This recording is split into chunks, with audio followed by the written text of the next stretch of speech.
तो last episode के and पे आपने देखा था कि फाइनली वो लोग एक चैम्बर के अंदर पहुंच जाते हैं। उस चैम्बर के अंदर उन्हें वहां पर वो फान मॉन्स्टर दिखाई देता है और उसी मकबरे के अंदर से एक बीस्ट जिंदा होकर बाहर निकल आता है और उनका पीछा करता है। तो वो लोग भागते हुए उसी गलियारे के अंदर चले जाते हैं ताकि वहां पर छुपकर अपने आप को उससे बचा सके। तो वो लोग वहां पर खड़े होकर सोच रहे थे कि अब हम लोग यहाँ पर क्या करें, हम लोग इस गलियारे से पीछे नहीं जा सकते क्योंकि वहां पर वो चेस बोर्ड वाला ट्रैप है और इससे आगे नहीं जा सकते क्योंकि इसके सामने वो बड़ा सा क्लोसल मॉन्स्टर है जो कि दोबारा जिंदा हुआ है। तो वहां ल्यूफेंग कहता है कि हम लोग यहाँ पर क्या करें कि हम लोग यहाँ पर अपने बीस्ट को रिलीज करें, लेकिन यहाँ पर इस मॉन्स्टर को हरा दे, लेकिन वो भी पॉसिबल नहीं है क्योंकि यहाँ पर जो पूरे की पूरी दीवारें गिर जाएंगी। फिर साथ ही वो कहता है कि मुझे लगता है कि फान मॉन्स्टर ने यहाँ पर हमें बेवकूफ बनाया, वो हमें डेड एंड के अंदर लेकर आ गया क्योंकि उस कमरे के अंदर कोई भी रास्ता नहीं था। तो मिस बाई उसे कहती है क्या तुमने वहां पर देखा नहीं, वो जिस मकबरे के ऊपर खड़ा था मुझे लगता है कि उसी के नीचे कोई सीक्रेट स्टेयर्स होंगी जो कि वहां पर से नीचे की तरफ जाती होंगी और उसी मकबरे के अंदर रास्ता होगा नीचे वाले केबन में जाने का। मुझे लगता है कि वहां पर जानबूझकर बैठा हुआ है ताकि अगर हम लोग यहाँ पर इस क्लोसल मॉन्स्टर को हरा भी देते हैं तो वहां पर किसी ना किसी ट्रिगर को दबा दे और उस ट्रिगर को दबाकर हमें वहीं पर ट्रैप कर दे।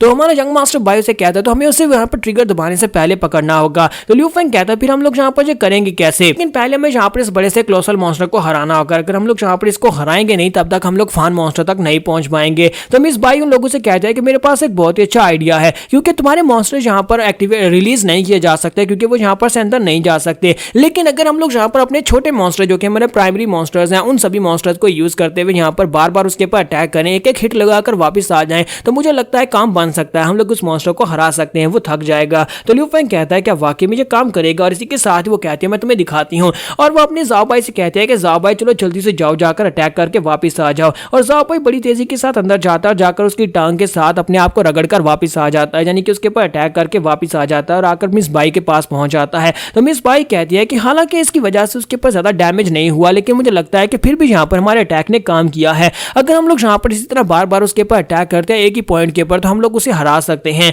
तो यंग मास्टर बाई अपने पास अपने फैल्कन को रिलीज करता है और कहता है कि तो फिर मैं यहाँ पर अपने सुपरसोनिक फैल्कन को यूज करता हूँ क्योंकि इसका साइज छोटा है जो बड़ी आसानी से अंदर फिट हो जाएगा।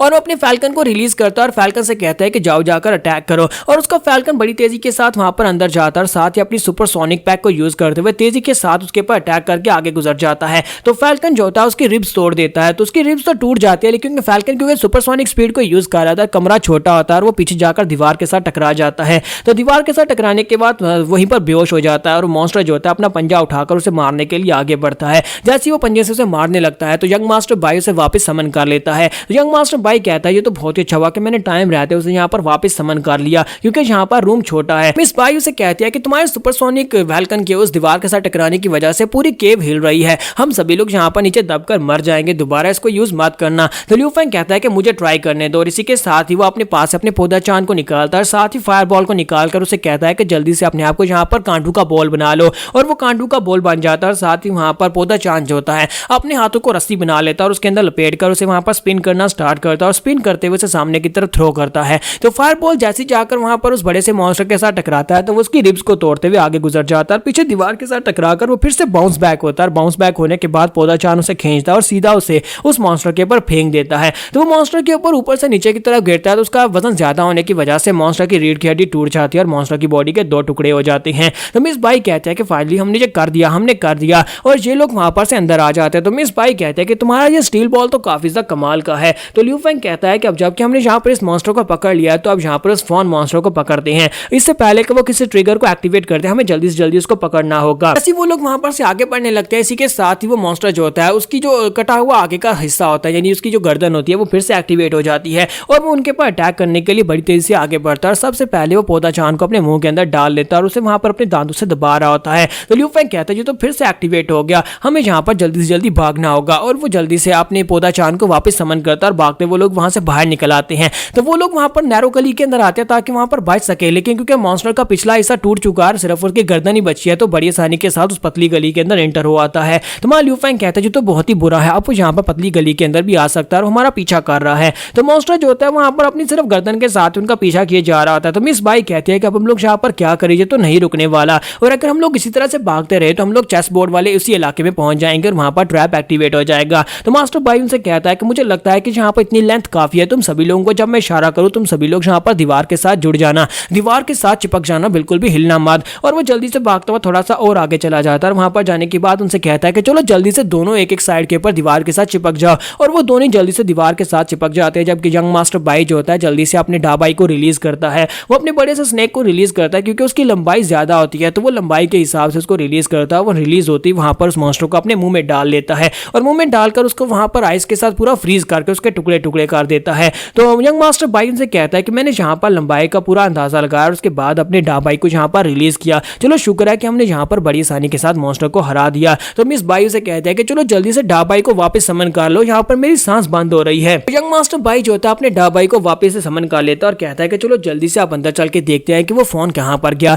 जैसे वो लोग वहां पर अंदर पहुंचते हैं तो वो छोटा फोन मॉन्स्टर जो होता है वहां पर उस मकबरे के अंदर चला गया होता है। तो वो लोग कहते हैं कि वो तो अंदर चला गया और वहां पर जाने के बाद उन्हें पता चलता है कि वहां पर नीचे सीढ़ियां होती हैं। तो वो लोग कहते हैं कि ये तो वाकई में एक सीक्रेट एग्जिट है, लगता है कि जहां पर से हम लोग मेन हॉल में पहुंच सकते हैं। और इसी के साथ ही वो लोग भी वहां पर सीढ़ियां उतरना स्टार्ट करते हैं। जब वो लोग सीढ़ियां उतर कर जा रहे होते हैं, सीढ़ियां खत्म होने का नाम नहीं ले रही होती, तो लियू फेंग कहता है कि आज ये सीढ़ियां कितनी ज्यादा लंबी हैं, यहाँ पर हम लोग कब से चल रहे हैं और यहाँ पर ये सीढ़ियां खत्म ही नहीं हो रही, यार कितना ज्यादा और चलना पड़ेगा। तो यंग मास्टर बाई जो होता है वो उसे कहता है क्या तुम अपने स्टील बॉल को थोड़ी देर के लिए मुझे उधार दे सकते हो, मेरे पास इस वक्त सेकंड मॉन्स्टर नहीं है जो मैं यूज कर सकूं, तुम दोनों के पास तो कुछ ना कुछ है, मुझे डर लग रहा है। तो इसी के साथ ही फाइनली वहां पर वो सीढ़ियां खत्म हो जाती हैं। मिस बाई उनसे कहते हैं कि सीढ़ियां खत्म हो गई, हम लोग यहाँ पर एक रूम के अंदर पहुंच आए हैं। तो यंग मास्टर बाई कहता है कि क्या ये एक डंजन है या फिर ये कोई मकबरा है, जहाँ पर इतने सारे रूम क्यों बनाए गए हैं, जहाँ पर फिर से हम लोग एक छोटे साइड चैम्बर के अंदर आ गए हैं, कब हम लोग यहाँ पर मेन हॉल में पहुंचेंगे। मिस बाई उसे कहते हैं कि मुझे लगता है कि तुम्हें यहाँ पर नॉवेल्स पढ़ने चाहिए टॉम रीडिंग के बारे में। इस तरह की टॉम्स के अंदर बहुत सारे चेंबर्स होते हैं, हर चेंबर्स के अंदर स्पेशल लोगों को दफनाया गया होता है, हो सकता है कि जहाँ पर और भी स्पेशल लोगों को दफनाया गया हो।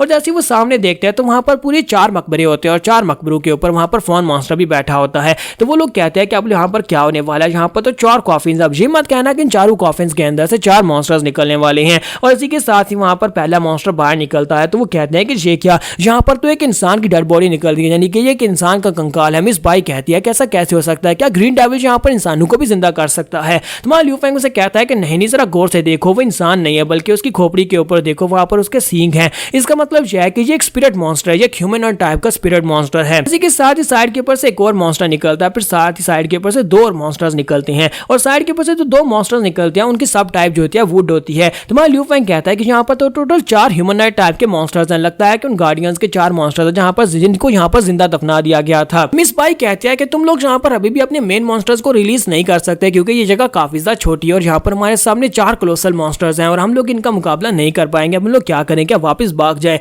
तो लियू फेंग कहता है कि जरा रुको। इसी के साथ ही वहां पर दिखाता है कि वो 2 मॉन्स्टर्स जो कि वुड टाइप के होते हैं उनकी बॉडी वहां पर जड़ना शुरू हो जाती है और आहिस्ता आहिस्ता करते उनकी पूरी बॉडी वहां पर डिके होकर ग्राउंड के ऊपर गिर जाती है। तो लियू फेंग कहता है कि मुझे लगता है कि दीमक ने इनकी बॉडी को बहुत ज्यादा कमजोर कर दिया क्योंकि ये वुड टाइप के थे, इसी वजह से दीमक इनकी बॉडी को अंदर से चाट गई है। इस बाई कहते हैं जी तो बहुत अच्छी बात है, इसका मतलब यह है कि हमें सिर्फ और सिर्फ 2 मॉन्स्टर से ही फाइट करनी पड़ेगी। लियू फेंग उसे कहता है कि तुम यहाँ पर ये सोचकर काफी ज्यादा हैप्पी हो रही हो, लेकिन क्या तुम्हें लगता है कि इन दोनों मॉन्स्टर से निमटना आसान होगा। लियू फेंग अपने पास से स्टील बॉल जो होता है वो यंग मास्टर बाई को दे देता है और कहता है कि यंग मास्टर बाई पकड़ो इसे, अब तुम भी यहाँ पर हमारे साथ फाइट करो। और जल्दी से वो लोग अपने मॉन्स्टर्स को रिलीज करके वहां पर फाइट करने के लिए रेडी हो जाते हैं। तो यहाँ पर हम लोग अपने एपिसोड 157 का एंड करेंगे और नेक्स्ट एपिसोड में देखेंगे कि इसके बाद आगे और क्या होने वाला है। एपिसोड की एक्सप्लेनेशन अच्छी लगी तो कमेंट करके जरूर बताइएगा और वीडियो को लाइक करना मत भूलिएगा। Thank you.